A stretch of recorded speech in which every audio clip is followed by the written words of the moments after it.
Hi hello friends, എല്ലാ കൂട്ടുകാർക്കും പുതിയൊരു റിവ്യൂയിലേക്ക് സ്വാഗതം. അപ്പൊ നമ്മളെല്ലാവരും കാത്തിരുന്ന ഭാഗമാണ് പ്രകാശിന്റെ ലക്ഷ്മിയുടെ വിവാഹ ദിവസം എന്ന് പറയുന്നത്. വിവാഹ ദിവസം ലക്ഷ്മി ആണ് പ്രകാശിന്റെ ഭാര്യ എന്ന് പറയുമ്പോൾ പ്രകാശിന് ഓടിപ്പോകുന്ന ആ ഒരു ഓട്ടം കാണാൻ വേണ്ടി എല്ലാവരും കാത്തിരിക്കുകയാണ്. അതെ, അങ്ങനത്തെ ഒരു ഭാഗമാണ് ഇനി വരാൻ പോകുന്നിട്ട്. എന്തായാലും ഷാരിക്കും അതുപോലെ തന്നെ മനോഹറിനെയൊക്കെ ശിക്ഷ കിരൺ തന്നെ എന്തായാലും കൊടുത്തോളും പോലീസ് സ്റ്റേഷനിലൊക്കെ പറഞ്ഞിട്ട് എന്തായാലും താരയുടെ ഭാഗം അങ്ങനെ ക്ലോസ് ആവാണ്. ഇനിയുള്ളത് നമ്മുടെ പ്രകാശിന്റെ ഭാഗമാണ്. അങ്ങനെ പ്രകാശൻ സത്യങ്ങളൊക്കെ തിരിച്ചറിയാണ്. ലക്ഷ്മി തന്റെ ഭാര്യയാണെന്നുള്ള സത്യം തിരിച്ചറിഞ്ഞ പ്രകാശനെ എന്ത് പറയണമെന്നറിയാൻ പാടില്ലാത്ത ഒരു അവസ്ഥയാണ് കേട്ടോ. കാരണം ഈ കാര്യം ആരോടും പറയാൻ പറ്റില്ല, തന്റെ അമ്മയുടെ തല്ലാണ്ട് വേറെ ആർക്കും ഈ സത്യം പറയാൻ പറ്റില്ലല്ലോ.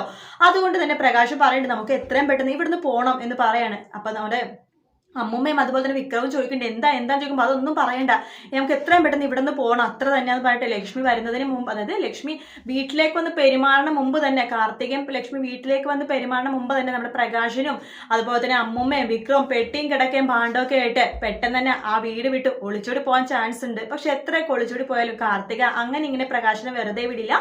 അങ്ങനെ പ്രകാശന് 8ന്റെ പണി തന്നെയായിരിക്കും കാർത്തിക കൊടുക്കുന്നുണ്ടാവുക. നാട്ടിലും വീട്ടിലും ഇരിക്കാൻ പറ്റാത്ത അവസ്ഥയായിരിക്കും പ്രകാശന് ഇങ്ങനത്തെ ഒരു ഇത് കല്യാണം കഴിഞ്ഞിട്ട് ഇങ്ങനത്തെ ഒരു ജീവിതം ഉണ്ടെന്ന് അറിഞ്ഞു കഴിഞ്ഞാൽ ദീപയും കിരണും കല്യാണിയൊക്കെ കളിയാക്കി കൊല്ലുമല്ലോ. അതുകൊണ്ട് പ്രകാശനാകെ നാണക്കേടായിട്ട് ഈ കാര്യങ്ങളൊന്നും പുറത്തു പറയാനും പറ്റാത്ത അവസ്ഥയുണ്ട്. വീട്ടിൽ നിന്ന് പുറത്തിറങ്ങാതെ വീണ്ടും ഏതെങ്കിലുമൊക്കെ ഒരു വാടക വീടെടുത്ത് അവിടെ നിൽക്കാൻ വേണ്ടി നോക്കുവാണ്. അപ്പൊ കാർത്തിക പറയും, എന്റെ വീട്ടിൽ താമസിക്കുന്ന സമയത്ത് ഒരുപാട് സ്വർണവും പണ്ടവും ഒക്കെ മേടിച്ചിട്ടായിരുന്നു നിങ്ങളുടെ അമ്മൂമ്മ, അതെല്ലാം ഊരി വെച്ചിട്ട് പോയാൽ മതി എന്ന് പറയും. അങ്ങനെ നമ്മുടെ അമ്മൂമ്മേനെ കൊണ്ട് കാർത്തിക മേടിച്ചു കൊടുത്തേക്കണം ആ ഗോൾഡും സാധനങ്ങളും ഒക്കെ ഊരിപ്പിച്ചിട്ട്. അവർ പഴയ വന്നപ്പോ എന്ത് കൂറ ഡ്രസ്സിലാണ് വന്നത്, അതേ ഡ്രസ്സിൽ തന്നെ ഒരു അരിമണി പോലും എടുക്കാൻ പറ്റാത്ത വിധത്തിൽ നമ്മുടെ കാർത്തിക ഓടിച്ചുവിടുന്ന ഭാഗങ്ങളാണ് നമ്മൾ ഇനി കാണാൻ പോണത്.